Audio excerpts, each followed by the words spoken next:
Одно из главных экономических событий года. В регионе в конце месяца пройдет 6-й форум «Деловая Ингушетия-2022». В последний раз он проводился еще до пандемии, однако сейчас он будет намного масштабнее, чем раньше. Около 150 субъектов на сегодняшний день у нас есть уже подтверждение, которые готовы выставиться, презентовать весь свой инвестиционный потенциал. Из них более 20% это иногородние субъекты МСП. На сегодняшний день у нас также есть подтверждение федеральных министров, региональных институтов наших соседних СКФО, также институтов федерального развития, банков и так далее. Ключевым на форуме станет заключение с крупными региональными инвесторами 8 инвестсоглашений на более 4 миллиардов рублей. Все они касаются сферы АПК, легкой промышленности и строительства городской инфраструктуры. Инвестиции будут вложены в производство детского питания, в выращивание клубники, в строительство элеваторного комплекса для хранения зерна, в развитие прудового хозяйства по выращиванию товарного карпа мощностью 24 тонны рыбной продукции в год, в завод по переработке грецкого ореха, в строительство 5-звездочного отеля общей площадью более 10 тысяч квадратных метров, а также строительство многоэтажного жилого комплекса со встроенными и пристроенными офисными помещениями и современных охраняемых коттеджей в Магасе с полной инженерной инфраструктурой, включающей в себя школу, детский сад, ФОК и бассейн. Также у нас планируется пленарное заседание, это на 700 человек, где спикерами будут выступать федеральные министры, где участники форума могут напрямую задавать им вопросы.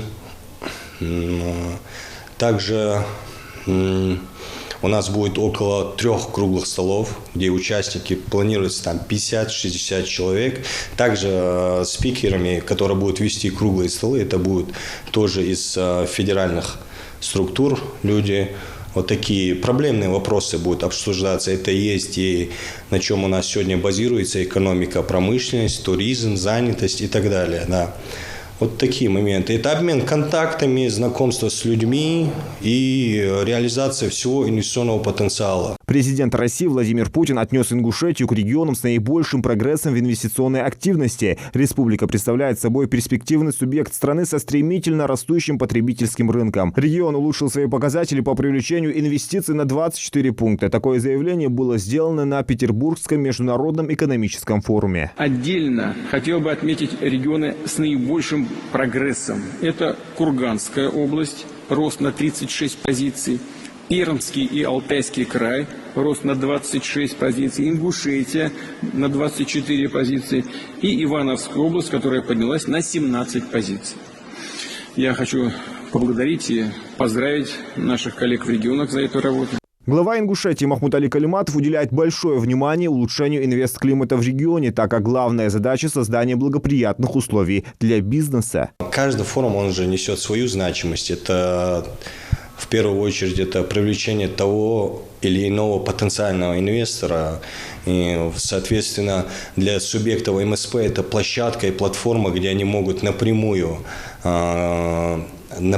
вести беседу и диалог с теми же банками, которые становятся и гарантами для них, для развития и реализации дальнейшего проекта. Главная задача – реализовать все подписанные на форуме соглашения. Это отчасти решит вопрос занятости населения, будет создано более 400 рабочих мест, а также повлияет на рост реального сектора экономики, в том числе и за счет налоговых поступлений. Экономический форум «Деловая Ингушетия» будет проходить 2 дня – 29 и 30 сентября. Зелимхан Калоев, Адам Далаков, Новости 24.